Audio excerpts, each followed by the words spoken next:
inicio con la presentación la temporalidad de los nombramientos como aspecto relevante de las relaciones laborales en el servicio público, a cargo del magistrado Sergio Payeles Hidalgo, quien es egresado de Derecho por la Universidad de Guanajuato. Especialización en la negociación colectiva en la Facultad de Derecho de la Universidad de Guanajuato. También cuenta con un curso de especialización en el juicio de amparo por parte de la Suprema Corte de Justicia de la Nación. Especialidad en la Facultad de Derecho de la Universidad Nacional Autónoma de México. Curso de Derecho Social en la Escuela Judicial de España, Galicia. Además de tener actividad como docente en la Universidad de Guanajuato, Universidad de La Salle, México, en el DF, Instituto de Especialización Judicial de la Suprema Corte de Justicia de la Nación, así como el Instituto de la Judicatura Federal. En cuanto a la actividad laboral, se desempeñó en la Junta Local de Conciliación y Arbitraje de Guanajuato. Fue abogado postulante.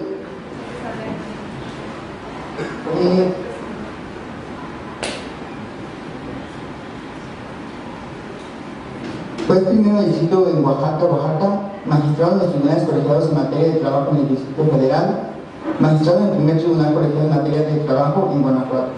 Algunas otras actividades: tiene como miembro del Comité Académico del Instituto de la Judicatura Federal, comisionado del Poder Judicial Federal ante la Comisión Nacional de Ética Policial y presidente del Centro Internacional Italia-México ACE. Cuenta con diversas publicaciones: las relaciones laborales en el servicio público, en 2017, los conflictos laborales en la autonomía universitaria, en el libro Miguel Bonilla Solís, Escritos, Testimonios y Estudios Jurídicos en homenaje a su memoria, septiembre de 2012, así como coordinador de la revista El Proyecto Feliz. Sin más preámbulos, damos inicio con su conferencia.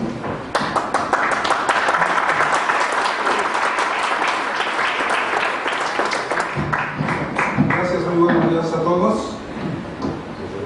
Para empezar, pues es un orgullo estar en esta magna aula que tantos recuerdos personales me trae al haber sido egresado de esta universidad y al haber presentado precisamente en este salón de actos mi examen profesional con un sínodo de grandes juristas y con un sínodo que en esas circunstancias de presentar uno el examen pues los ve como los grandes monstruos del derecho a los que hay que enfrentarse para poder sortear el reto y poder obtener la titulación en la carrera, que una vez logrado se tiene la tradición, que me imagino se conserva, que se anuncia a la comunidad de nuestra facultad a través de la campana y los cohetes que se truenan para avisar que hay un nuevo egresado de esta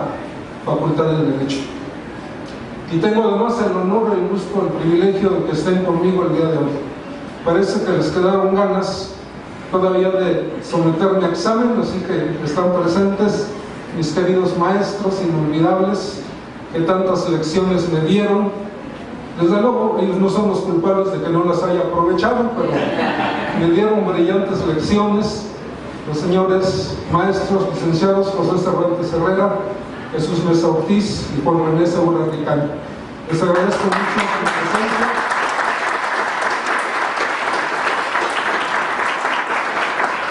Y espero que hoy no me vayan a reprobar, aquella vez ya me pasaron, ojalá que hoy también.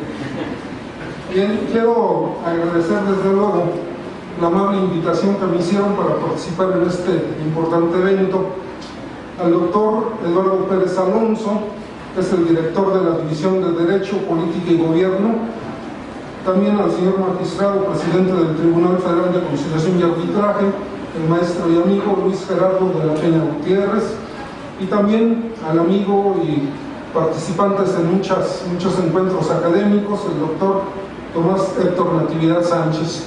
Les agradezco mucho la atención de esta invitación que pues me permite volver a las aulas de esta maravillosa Facultad de Derecho de nuestra Universidad de Guanajuato. Me permite traer a colación aquellos bellos recuerdos de mi paso por esta universidad, y también me permite, pues aunque sea a través de esta sencilla plática, el aportarle algo tanto a nuestra universidad como también a este importante paso que se ha dado para una nueva reforma a nuestra materia tan querida, el derecho del trabajo, ahora concretamente en lo que se trata de la justicia laboral. Ya el doctor Natividad nos ha explicado con mucho detalle, con mucha intensidad y desde su viva experiencia que ha tenido, no solo ahora, sino durante muchísimos años, creo más de 30 años, de estar vinculado precisamente a estos cambios que han operado en nuestra materia. Yo voy a comentarles algo de lo que ha sido la evolución del derecho del trabajo, concretamente enfocada al derecho burocrático laboral. Me parece que si la materia laboral muchas veces se ha considerado como el patito feo, pues el derecho burocrático laboral lo han considerado como la patita del patito feo, porque ha habido mucho descuido, mucho desinterés del Estado para que realmente tengamos una materia atendida en todos los aspectos que se requieren para llevar a cabo esas relaciones tan interesantes e importantes en nuestra sociedad que se dan entre el sector patronal y el sector obrero, los trabajadores en general, y que desde luego pues toca al propio Estado también ese tipo de relaciones, y en las que, repito, ha habido mucho desinterés lamentablemente para llevar a cabo reformas importantes, trascendentes, que le den a nuestra materia y a la propia sociedad un espacio en donde podamos encontrar realmente justicia para todos, no justicia solo pensada en los trabajadores, que desde luego fue el motivo de aquella histórica sesión del Congreso Constituyente de 1917. Recordemos que a las 10 de la noche del martes 23 de enero del año de 1917, en la 58 sesión ordinaria del Congreso Constituyente fue aprobado el artículo 123 constitucional, cuyo preámbulo tenemos aquí en pantalla. ¿En dónde estaba el pensamiento de los constituyentes en ese momento, la preocupación? ¿Cuáles habían sido las experiencias que incluso personalmente les había tocado vivir durante el régimen de la dictadura porfirista? Bueno, pues su pensamiento estaba en todos esos problemas que se vivieron en ese estado verdaderamente servil que se vivió en aquellos años, en las haciendas, en las grandes industrias textiles de la época, en las minas, en el comercio. Así que su preocupación derivó en este artículo 123 constitucional, que se genera a través de una propuesta inicial del que era jefe del ejército constitucionalista, Carranza, con la pretensión de que se reformara el artículo 5 de la Constitución, pero que por todas las inquietudes y vivencias de los constituyentes, pues derivó no solo en la aprobación de ese artículo 5, sino también en la creación del artículo 123 constitucional, precisamente para darle espacio a todo lo que se requería para legislar en materia de trabajo. Había una férrea oposición de los que se consideraba constituyentes del grupo renovador de la época de Madero, entre ellos el distinguido guanajuatense Jesús Natividad Macías, que en esa época, junto con sus compañeros, así que se dio una discusión muy intensa al respecto. Finalmente, todos coincidieron en que era necesaria esta reforma, así que con una votación por la afirmativa de 163 diputados por unanimidad, se aprobó este artículo 123, que, como dice su preámbulo, facultó tanto al Congreso de la Unión como a las legislaturas de los estados para legislar en materia de trabajo, porque también había una preocupación de que esto se hiciera atendiendo las necesidades de cada región y no que se hiciera todo de manera centralizada, como es otro de los problemas que lamentablemente se viven. Cada acción de federalización realmente viene a consistir en una centralización de facultades. Así que bueno, esa era la idea de ese momento, que fuera una facultad compartida por el Congreso de la Unión y las legislaturas de los estados. ¿Y cuál fue la materia o cuál fue el ámbito de aplicación de esta reforma? Nos dice su preámbulo: estaría dirigida a regular el trabajo de los obreros, jornaleros, empleados domésticos y artesanos, y de una manera general todo contrato de trabajo. Y para este ámbito entonces se establecieron una serie de protecciones. Esa fue la característica inicial del artículo 123, establecer un catálogo de protección para los trabajadores, un catálogo que se concibió como algo mínimo y que se podía incluso aumentar a través de la acción colectiva, y por eso se dotó también del reconocimiento del derecho de sindicación, de huelga, y derivado de esto de la contratación colectiva. Y se establecieron la jornada máxima de 8 horas, la jornada máxima nocturna de 7 horas, protección para el trabajo infantil y de la mujer, que se prohibía el trabajo en horas extras y en horas nocturnas. También se establecieron las protecciones especiales para las enfermedades de trabajo. Se estableció un aspecto de vivienda, seguridad social, el derecho de sindicación y de huelga. Para los patrones incluso se estableció el derecho de pago y también de sindicalización. Se estableció uno de los derechos más importantes para los trabajadores, el de estabilidad en el empleo, a través de las fracciones 21 y 22. Y en la 20 se establecieron los tribunales de trabajo, que serían las juntas de conciliación y arbitraje en vías de extinción. Ahora, con esta nueva reforma que ya fue aprobada el 24 de febrero de este año, y pues está en curso el año de gracia que se dio para llevar a cabo esta reforma. En fin, este fue el panorama que se tuvo en esta Constitución aprobada o promulgada el 5 de febrero de 1917. Hubo 2 artículos interesantes, y por favor le avanza 2 láminas. En la que siguen. 2 artículos interesantes transitorios. El primero de ellos, el 11, que estableció que entre tanto el Congreso de la Unión y las legislaturas estatales legislaban sobre el problema agrario y obrero. Recordemos que eso fue lo que le dio la característica a nuestra Constitución, como ya se comentó por el doctor Natividad. Se introdujo el derecho social a esta Constitución y se le reconoció como de lo más avanzado a nivel mundial. Bien, aquí se dijo entonces que entre tanto había esa legislación, se tendrían que poner luego en acción estas bases protectoras para el trabajo. A propósito de este artículo 11, hay una situación interesante que derivó 10 años después en la creación de la Junta Federal de Conciliación y Arbitraje.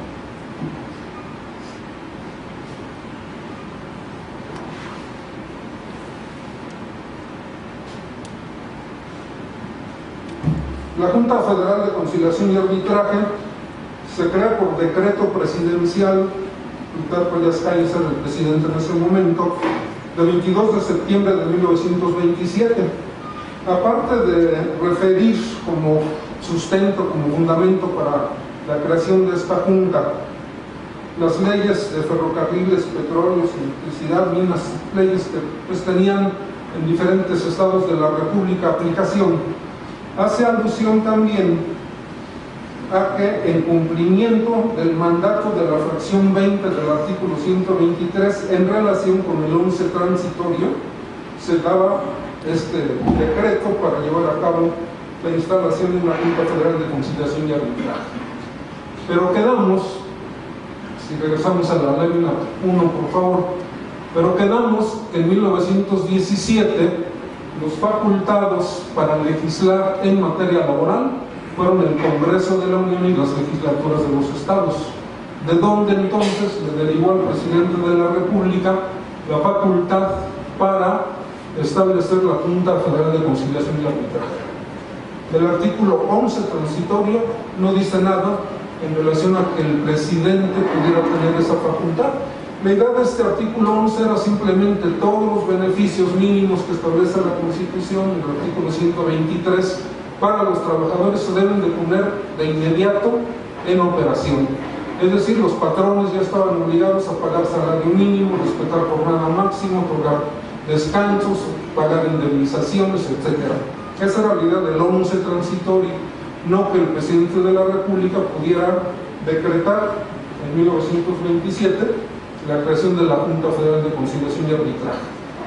La condición para el ejercicio de la facultad reglamentaria que establece la fracción primera del artículo 89 constitucional es la existencia de una ley del Congreso, o en los estados se puede ejercer esa facultad por los gobernadores a condición de que exista una ley del Congreso estatal.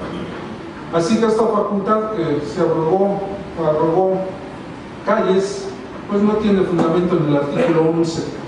¿Y qué nos dice esto? Que la creación de la Junta Federal de Conciliación y Arbitraje fue inconstitucional, que lamentablemente de eso está integrado el camino del derecho del trabajo, de inconstitucionalidades. Bueno, pues esta es la primera y muy evidente. El artículo 13, la siguiente por favor, 13 transitorio, también fue muy importante porque determinó el constituyente que quedaban extinguidas las deudas de pleno derecho, dice, que hayan contratado a los trabajadores, y recordando las famosas tiendas de raya donde los trabajadores se endeudaban de por vida, y no solo de por vida, sino por generaciones, porque las deudas se transmitían. Así que esa preocupación se llevó a este artículo transitorio, a acabar con ese régimen semifeudal. Avanzamos a lo que sigue, por favor. Viene 1929, el 6 de septiembre de este año se da otra reforma, o se da una primera reforma a este preámbulo del artículo 123 constitucional, y se da por todos los problemas que surgieron en el país. Precisamente la idea primaria era: vamos a atender a los problemas de cada región, pero luego esto trajo muchos conflictos para determinar a través de cada legislatura de qué manera se regulaban los derechos que tenían los trabajadores en el 123. Y esto llevó entonces a la solución de federalizar la ley del trabajo. Así que por esta reforma del 6 de septiembre de 1929 se determina que el Congreso de la Unión, ya nada más el Congreso de la Unión, sin contravenir las bases siguientes, deberá expedir las leyes sobre el trabajo. Ya dice lo demás que desde 1917. Así que aquí ya tenemos el campo abierto para que el Congreso de la Unión expida la ley federal del trabajo. Y lo hace el 18 de agosto de 1931. En este año, en esta fecha, se expide la primera ley federal del trabajo. La expide el Congreso de la Unión, pero el preámbulo que nos dice el artículo 123 en 1929 dice que esa facultad la va a realizar en relación al trabajo de los obreros, jornaleros, empleados domésticos y artesanos, y de una manera general todo contrato. Ese es el campo de acción para el legislativo.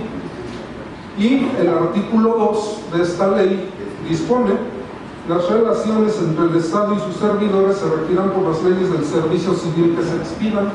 Y quien le dio facultades al Congreso de la Unión para determinar que las relaciones laborales de los servidores públicos se regularan por leyes de orden civil. Nadie, porque el preámbulo no se lo permite. Así que volvemos con el criterio de que en el 17 no estaban contemplados los servidores públicos, por lo que les comentaba el campo de acción que se pensó en aquella época, las preocupaciones de los constituyentes. Bueno, en aquella época no están los servidores públicos, hay una facultad compartida por Congreso de la Unión y legislaturas de los estados. En 1929 es el Congreso de la Unión el facultado, pero para legislar en ese ámbito. ¿Qué tenía que establecer el Congreso en este artículo? La marginación de los trabajadores del Estado. No tenía por qué hacerlo, no tenía facultades. Pero bueno, lo cierto es que los trabajadores al servicio del Estado fueron los olvidados del 17, y en esa circunstancia pasaron muchísimos años. En la siguiente lámina vamos a ver cuál fue el tratamiento que se dio a esta problemática para tratar de suplir esas ausencias legislativas. Primero se hizo a través de un acuerdo que emite el presidente Abelardo L. Rodríguez el 12 de abril de 1934. Había un problema enorme en esa época, una inestabilidad laboral tremenda para los trabajadores al servicio del Estado, porque pues, venían los procesos electorales, como que ya se avecina, venía un nuevo presidente, nuevos funcionarios, y los que llegaban, pues llegaban con sus equipos de trabajo y arrasaban con todos los empleados que había en las dependencias. Este acuerdo trató de darles cierta estabilidad a los trabajadores, pero pues es un acuerdo administrativo, no es una ley, no está en la Constitución, así que pues fue bueno que se preocuparan por esa inestabilidad, pero no fue suficiente. Posteriormente, Lázaro Cárdenas, en el Estatuto de los Trabajadores al Servicio de los Poderes de la Unión del 27 de noviembre de 1937, regula con toda contundencia lo que se reconoce como relaciones de trabajo entre los poderes de la Unión, los gobiernos de los territorios federales y sus trabajadores. Dice así, con la leyenda consabida, Lázaro Cárdenas, presidente constitucional de los Estados Unidos mexicanos, a sus habitantes sabed que el H. Congreso de la Unión se ha servido dirigirme el siguiente decreto. Y ese decreto se refiere al Estatuto de los Trabajadores al Servicio de los Poderes de la Unión. Y volvemos a lo mismo. ¿Con qué facultades el Congreso de la Unión emitió este decreto? El Congreso de la Unión estaba facultado para legislar el artículo 123, para regular todas las disposiciones de las fracciones de este artículo, pero no estaba facultado para emitir una ley de trabajo para los servidores públicos. Así que volvemos a lo mismo, otra inconstitucionalidad. Qué bueno que lo hicieron, porque finalmente pues, fue un ámbito muy importante de protección para los trabajadores, porque se declara, repito, contundentemente, dice, la relación jurídica de trabajo reconocida por esta ley se entiende establecida para todos los efectos legales entre los trabajadores federales y los poderes legislativo, ejecutivo y judicial, incluyendo los gobiernos del distrito y territorios federales. Muy bien, perfecto. Y aquí se reguló, digamos, a semejanza del artículo 123, todo lo relativo al trabajo de los servidores públicos, incluido un órgano de arbitraje, una junta para resolver sus conflictos, y tuvieron los derechos mínimos que contemplaba el artículo 123. Así que, por la medida, qué bueno, pero repito, también manchada de inconstitucionalidad, porque no tenía facultades el Congreso de la Unión. Finalmente, Manuel Ávila Camacho reforma su propio estatuto cardenista el 17 de abril de 1941, no aporta mayor cuestión de nombramiento, pues no hay manera de que sean trabajadores. Pero en la práctica, pues se han dado muchos casos en los que el trabajador presta sus servicios sin tener ese nombramiento o sin aparecer en las listas de raya de trabajadores temporales. Pero son trabajadores, prestan un servicio. ¿Cómo se solucionó esa problemática que era un poco generalizada? Pues a través de la jurisprudencia. La Suprema Corte de Justicia de alguna manera se ha convertido en el defensor de los trabajadores, aunque en algunos criterios, como que no tan defensor, alto tribunal, pero lo cierto es que en un principio, en el criterio que viene a continuación, el que sigue, en este criterio, que pues está muy largo y apenas se notan las letras, pero se estableció trabajadores al servicio del Estado, si demuestran que han venido prestando servicios a la dependencia estatal por designación verbal del titular, tienen acción para demandar la expedición del nombramiento o su inclusión en las listas de raya, y en su caso todas las demás acciones consecuentes. ¿Qué tenemos aquí? Que a través de la jurisprudencia se establece un ámbito protector para los trabajadores que, sin reunir la formalidad del nombramiento o de la inclusión en las listas de raya, pueden tener la posibilidad de demostrar que prestan un servicio personal y de esa manera se les reconozcan todos sus derechos, desde la expedición del nombramiento y todas las prestaciones laborales y de seguridad social. Pero aquí tenemos pues una diferencia importante. En el apartado A, si el patrón acepta que existe un servicio personal y dice que este no es laboral sino de otra índole, tiene la carga de la prueba para acreditar que es un trabajo por honorarios, que es de servicio profesional, lo que quiera alegar el patrón, tiene la carga de la prueba. En cambio, el trabajador burocrático, pues sí tiene el acceso al tribunal y tiene que demandar ese reconocimiento, pero probar que presta un servicio personal. Así que eso es una muy importante diferencia.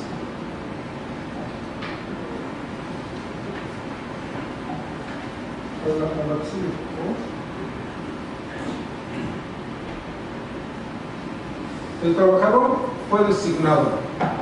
Puede haber trabajadores que de entrada pues ya tienen todos los beneficios de la ley y se ocupan una base. Pero hay otros trabajadores, que dice este artículo 6 de la Ley Laboral Burocrática, que si son de nuevo ingreso no serán inamovibles sino después de 6 meses de servicio sin nota desfavorable en su expediente. ¿Qué significa esto? El trabajador tendrá, de acuerdo con este precepto de la ley, tendrá que hacer méritos suficientes para poder obtener la base después de 6 meses de trabajo continuo. ¿Por qué se requiere este periodo de prueba? Eso es lo que existe en este. En la práctica, lamentablemente, no sucede así, porque se expiden nombramientos de menor tiempo a los 6 meses. Pero ojo, aquí viene algo importante. Dice los de nuevo ingreso. ¿Qué pasa con el trabajador al que le dan un nombramiento por 2 meses? Y le dan otro nombramiento por 2 meses y le dan otro nombramiento por 2 meses para completar los 6. Pues en el segundo nombramiento ya no fue trabajador del primer ingreso o del nuevo ingreso. Eso ya había sido cuando le dieron el primer nombramiento.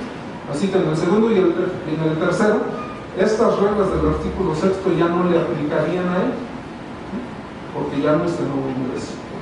¿Cuál es la consecuencia de que el trabajador durante esos 6 meses no cumpla con los atributos y sobre todo lo que dice la ley?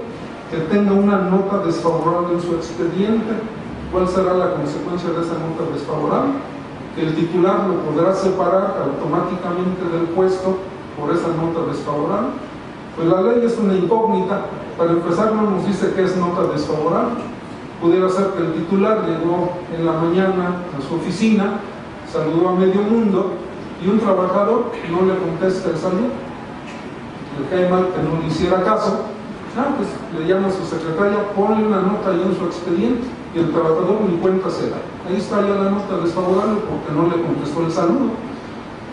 Llega el término de los 2 meses y le dio nombramiento de esa temporalidad y le dice, ¿sabes qué? Que hasta aquí llegaste. Pero ¿por qué, señor titular? Pues porque tienes una nota desfavorable en tu expediente. ¿Y por qué? ¿Y cuándo? ¿Y cómo? Pues es una incógnita para el trabajador.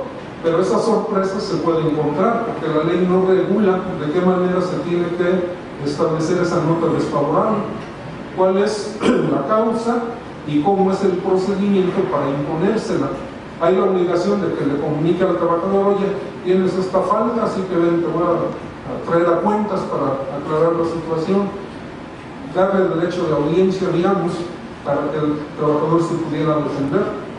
Como no lo hace, pues simplemente queda separado porque tienes nota desfavorable. ¿Y qué va a pasar con este trabajador? Mira, ya asesorado, pues vamos al tribunal, ya como el señor presidente Gerardo, vamos a comentarle que está cometiéndose una arbitrariedad por este titular y entonces vengo a demandar que me reinstalen en mi puesto de trabajo y me paguen mis salarios caídos.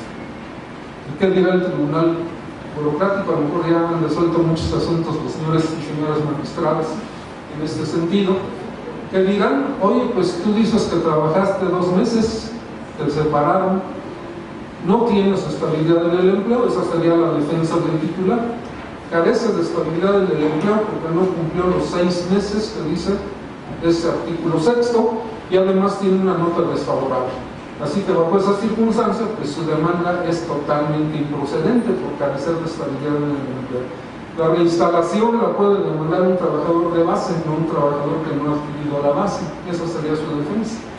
Se lo dejo a los señores magistrados del tribunal a ver cómo lo resolverían ellos. Pero lo cierto es que hay este tipo de problemas en la práctica. Nombramientos que se otorgan fuera del margen que establece la ley, menos de 6 meses, cuando deberían ser 6. Cuando se estableció el reconocimiento para los trabajadores universitarios y se establecieron las reglas de ingreso, permanencia y promoción, una de las necesidades del trabajador universitario o académico es concursar para poder obtener esa definitividad, esa permanencia, esa promoción. Pero ¿qué tal que la universidad correspondiente, el área correspondiente, no abre concurso para que él pueda obtener esa clasificación? No, es una obligación de ambas partes, el trabajador presentarse a concursos, pero la universidad abrir los concursos. Pues aquí también es una obligación del trabajador acreditar los atributos durante esos 6 meses, pero es obligación del titular otorgarle el nombramiento por 6 meses para darle esa oportunidad. Pero vean ustedes entonces cómo empezamos a notar las diferencias entre los dos regímenes.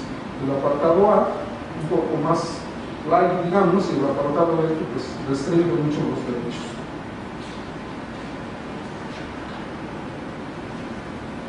Por favor,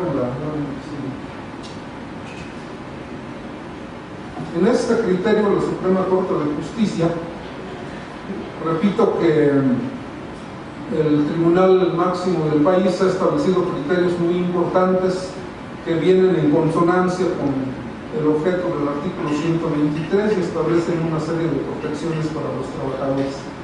En otros casos no ha sido de esta manera. En este criterio dice: trabajadores interinos al servicio del Estado. El patrón equiparado no puede removerlo sin responsabilidad, a menos que el titular de la plaza regrese anticipadamente o que exista nota desfavorable en su expediente. Si un trabajador ingresa a cubrir la plaza de un trabajador que pide una licencia, por lo que fuera, pues es evidente que al regresar el trabajador titular de la plaza, el trabajador que lo sustituye tiene que salir del puesto y no podría alegar que lo están despidiendo, simplemente un trabajador interino, y el titular no lo podrá separar de ese puesto en tanto no se dé esa causa, que regrese el titular. Así que bueno, este criterio de la Corte va en ese sentido, establecer un campo de protección para los trabajadores del Estado. Vamos a la que sigue, por favor. En este otro criterio, la Corte dice: trabajadores de la Suprema Corte de Justicia de la Nación, requisitos para adquirir el derecho a la inamovilidad. En la Corte pues ha habido muchos conflictos laborales que se han resuelto con este criterio, que bueno, pues creo yo que es correspondiente a lo que la ley establece para regular la relación laboral. Dice: los requisitos que haya sido nombrado en una o más plazas correspondientes a un puesto cuyas labores sean de base. Esa es la primera condición, porque si no es de base ese puesto, por alguna circunstancia, pues no se puede aspirar a permanecer indefinidamente en él. Segundo requisito, que se haya laborado en la plaza o las plazas ininterrumpidamente durante más de 6 meses.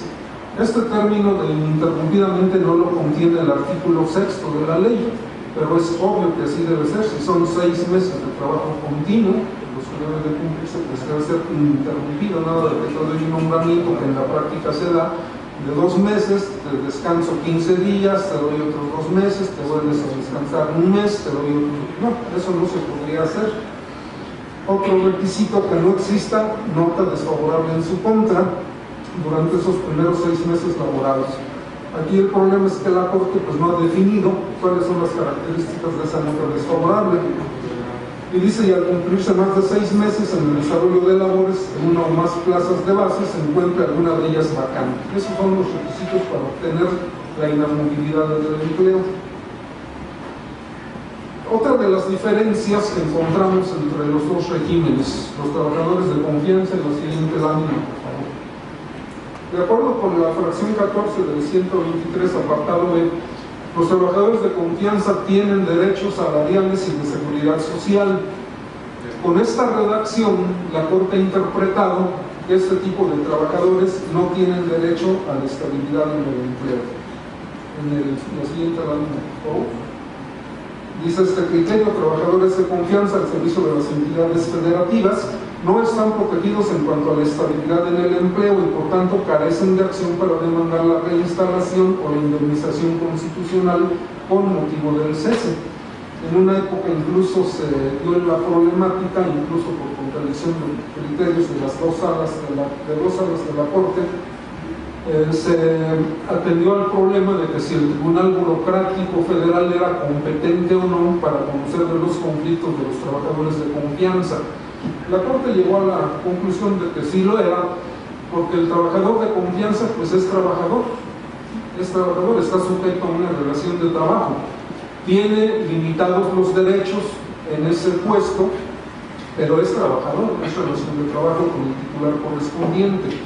Así que van a demandar ante el Tribunal Burocrático, pretenden la reinstalación y el pago de salarios caídos o el pago de indemnización, pues esas acciones no van a proceder, porque este derecho, dice la Corte, no se les reconoce en la fracción 14 del apartado B.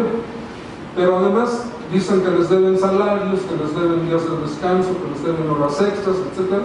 Bueno, ese campo de acción sí está permitido para ellos y podrán reclamar ese tipo de prestaciones. Pero vean ustedes entonces cómo está acotado el derecho de los trabajadores de confianza. En el apartado A es lo contrario, sí tienen derecho a la estabilidad en el empleo, aunque esta puede estar condicionada a que el patrón correspondiente se oponga a que sean reinstalados en caso de un conflicto, y de acuerdo con el artículo 49 de la ley tendrán que ser indemnizados, pero tienen derecho de indemnización, lo que no tienen derecho los trabajadores de confianza del Estado. Así que es otra de las importantes diferencias. En la lámina anterior, por favor.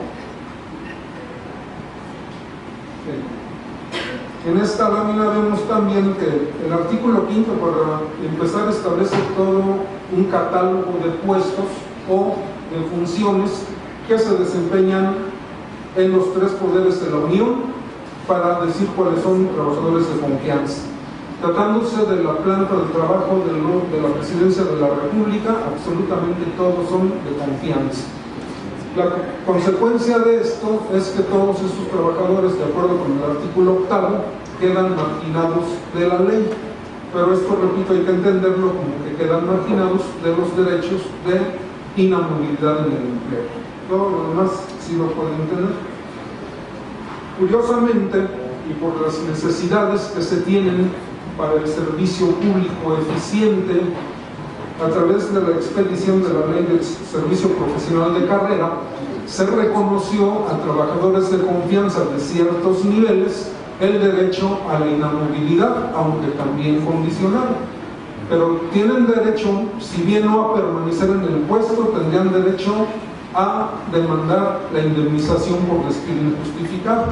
Así que aunque son trabajadores de confianza, porque así la ley lo establece como requisito, sean de ciertos niveles de trabajo de confianza, pueden demandar el pago por lo menos de una indemnización. Así que eso pues ya es una ventaja para ese tipo de trabajadores. Esto se explica porque el servicio público descansa mucho en los operadores de alto nivel. Para poder tener un servicio público eficiente requerimos gente de experiencia, con estabilidad, que pueda atender todas las problemáticas derivadas del servicio público. Por eso es que se crea este espacio a través del servicio profesional de carrera. Y ello pues es valioso tanto para el propio Estado como para la sociedad, tener un servicio público de primera calidad. Más adelante, las dos láminas, por favor. Otras de las diferencias que encontramos entre los dos regímenes: responsabilidad administrativa.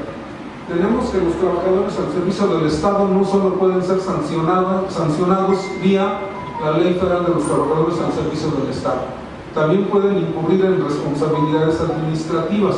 Y aquí encontramos que el servidor público tiene una doble calidad: servidor público y trabajador, pero todo en la misma persona. El problema es cómo dividir en una misma persona esas funciones, cómo decir que en este momento el prestador de ese servicio está haciéndolo como trabajador, y cómo decir que el siguiente momento ya no es trabajador, sino que es servidor público, porque como trabajador le aplican la Ley Federal de los Trabajadores al Servicio del Estado, y como servidor público la Ley de Responsabilidades Administrativas de los Servidores Públicos. Entonces, pues, ¿cómo se puede dar esto? Como que suena un poco ilógico, que siendo la misma persona realizando la misma actividad, en un momento dado sea servidor público y en otro trabajador. Bien, pero pues a través de esta vía se ha marginado también a muchos trabajadores que son sancionados por las contralorías internas, por ejemplo, de las dependencias. En alguna dependencia se maneja dinero, hay algún desfalco, se investiga y se determina que hay responsabilidad de quien tenía a cargo la caja. Ya, pues, sanción de tipo administrativo. La misma Corte cerró el camino para estos trabajadores y no pueden demandar en la vía laboral, se tienen que ir a la vía administrativa. ¿Y a qué van a la vía administrativa? A demandar la nulidad de la sanción que se les impuso. Y obteniendo la nulidad, ¿qué es lo que obtienen? Pues una mera declaratoria muy bonita de que es nulo el acto jurídico que lo sancionó. Pero pues hasta ahí queda, porque no es un laudo que en el tribunal burocrático pueden ejecutar, sino es una mera declaración de nulidad. Así que esta es una forma también en que los titulares de las dependencias pueden deshacerse de los problemas laborales para todo manejarlo a través de sanciones administrativas. Lo peor del caso es que esto que se aplica a los trabajadores al servicio del Estado también se aplica a los trabajadores de los organismos públicos descentralizados, Petróleos Mexicanos, Seguro Social, etcétera. Ese tipo de organismos, los trabajadores que laboran en ellos, que son del apartado A, pueden ser sancionados por ley de responsabilidades administrativas. Lo mismo, en Petróleos Mexicanos, alguien incurrió en algún desfalco, lo sancionan administrativamente, pues te vas al juicio de nulidad, no te puedes ir a la vía laboral. Y aquí tenemos con que la descentralización opera en el siguiente sentido. Tenemos el centro de la administración pública, está la presidencia, todas sus dependencias, secretarías de Estado, órganos desconcentrados, pero de este centro se saca estos organismos para darles personalidad jurídica y patrimonio propios. Todos los trabajadores que laboran en ellos, obviamente, pues salen de ese centro para ser regulados por el apartado A. Sin embargo, les siguen o les aplican el régimen de responsabilidades de servidores públicos, lo cual pues es absolutamente inconsecuente e ilógico. Otras dos formas de reducción de los derechos establecía el artículo 123 en el 17 son la sindicación y la huelga.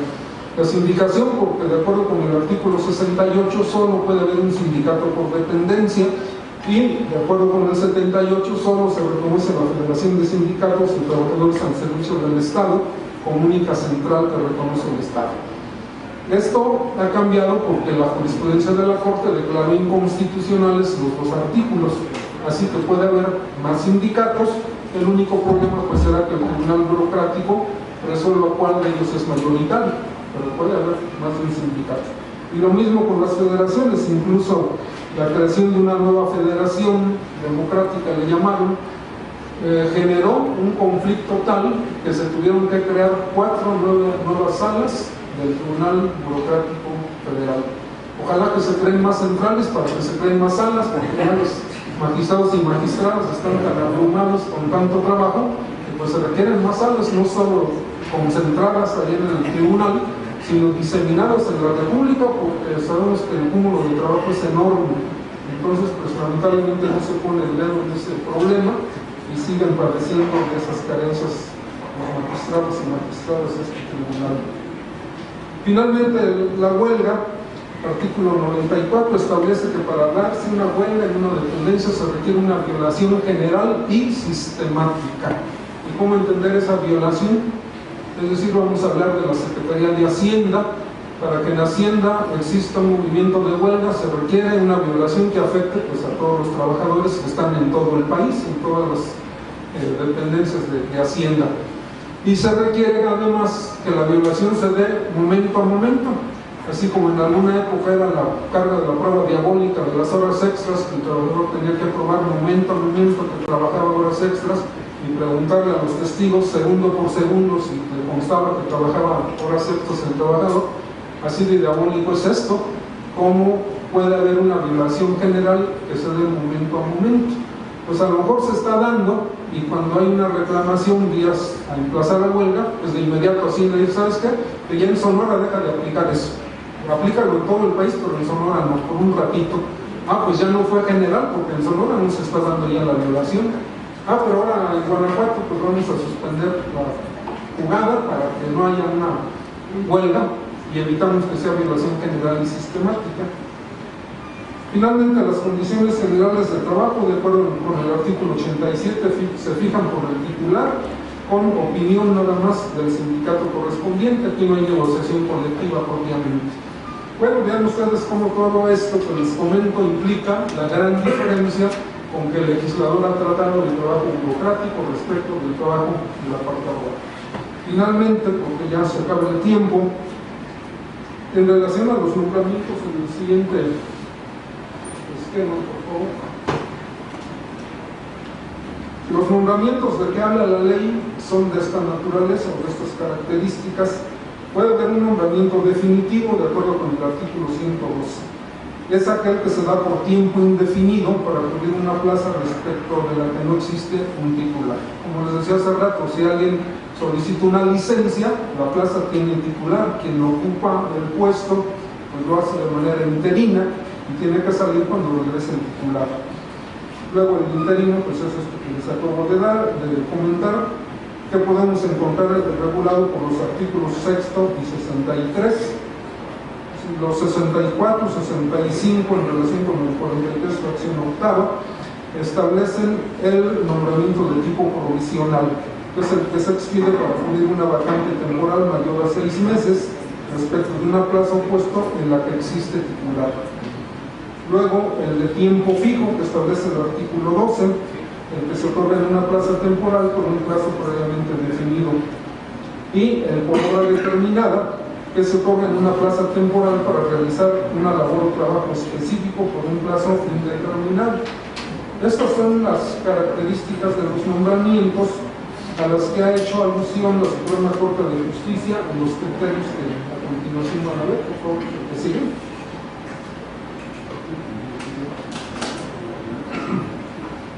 Y aquí viene una cuestión muy interesante para efectos de la permanencia de la inamovilidad de los trabajadores al servicio del Estado. La Corte considera en estos dos criterios cómo debe de interpretarse la situación en que están los trabajadores al servicio del Estado para poder definir si tienen derecho a la inamovilidad o no. Pero se llega aquí a la conclusión de que por la característica tan especial que se da en la contratación de trabajadores por el Estado, se tiene que atender a la naturaleza de la plaza. Y procesalmente hablando, la Corte dice que no importa que la dependencia demandada no conteste la demanda, que no importa que la dependencia demandada no pruebe las excepciones que opuso, que de cualquier manera es obligación del Tribunal Burocrático y después de los tribunales de amparo analizar la verdadera situación en que se encuentra la prestación de ese servicio. Es decir, no es como en el apartado A, si el patrón no contesta la demanda, automáticamente se tienen por cierto los hechos y automáticamente se condenan, salvo circunstancias muy especiales. Pero acá no. Acá puede no haber contestación a la demanda y puede no proceder esa acción. El trabajador pretende su reinstalación, no necesariamente porque no se contestó la demanda o no se aprobó la acción, procede que se le otorgue una plaza de base. Por ejemplo, muchas veces los titulares se defienden, y esto ha sido ya algo muy recurrente, negando que haya una relación de trabajo. Y afirman, no, lo que existe es una relación de tipo civil. Se firmó un contrato de servicios profesionales o se contrató al trabajador por pago de honorarios. Esto no tiene una relación laboral y por lo tanto no aceptamos que pueda ser reinstalado el trabajador. Bueno, si no prueba que efectivamente el trabajo es de servicio profesional, porque el contrato que presenta lo que hace es describir todas las circunstancias o características de una relación laboral, porque hay la prestación de un servicio personal, porque se asiste a la dependencia cotidianamente, porque se le paga un salario, porque tiene obligaciones y derechos. Aunque no pruebe que eso tiene características de una relación civil, no va a proceder la acción si la naturaleza de esa prestación del servicio, de acuerdo con el tribunal, no permite que proceda esa acción. Así que ante la falta de defensa del titular, no por eso va a proceder la acción del trabajador.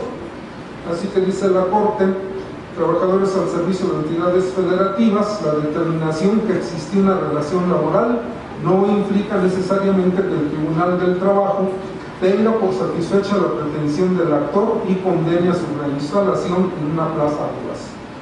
Esto pues sí tiene una justificación en algunos casos. Por ejemplo, si el trabajador fue contratado por una partida presupuestal o el trabajador fue contratado para un tiempo determinado, hay las famosas campañas, por ejemplo, contra el mosquito del dengue, y se establecen periodos, 2 meses, por decir algo. Bueno, se contrata a un grupo de trabajadores para que hagan esas campañas en las rancherías, en las colonias, etc. Termina la campaña, ¿qué pasa con la relación de trabajo? Pues también concluye. Si no hubo contestación a la demanda, en donde se pretende la reinstalación del trabajador y hasta la asignación de una plaza de base, pues esto no permitiría al Tribunal Federal resolver en el sentido de que procede la acción. ¿Por qué? Porque se le diría: pues mira, tú mismo dices que participaste en una campaña y esa campaña duró 2 meses, así que no procede tu acción. Estás contratado por una partida presupuestal que era de 100 millones de pesos, se acreditó que esa cantidad ya se erogó, pues terminó el contrato. No puedes pretender la permanencia indefinida en el puesto de trabajo.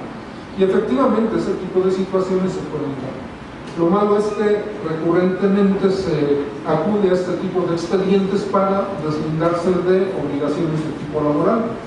Pero bueno, la Corte en estos 2 criterios, que sigue por favor, establece cuáles son las condiciones para que las acciones puedan proceder, y establece que los tribunales, tanto el Tribunal Burocrático como los tribunales de amparo, pues tienen obligación de atender esa naturaleza especial de la prestación del servicio, para a través de ello determinar si puede proceder o no la acción correspondiente. Todas estas situaciones que les he comentado nos plantean que pues hay un trato muy diferenciado para los trabajadores al servicio del Estado.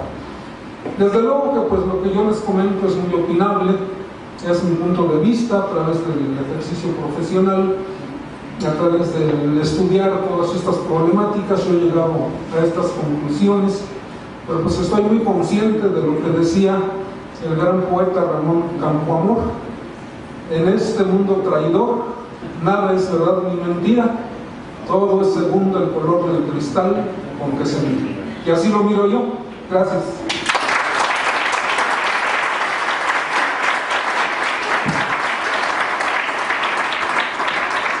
Agradecemos la participación del magistrado Sergio Pallares Lara, y dando continuación al programa, iniciamos con la conferencia El Derecho Burocrático visto desde la Constitución, por parte de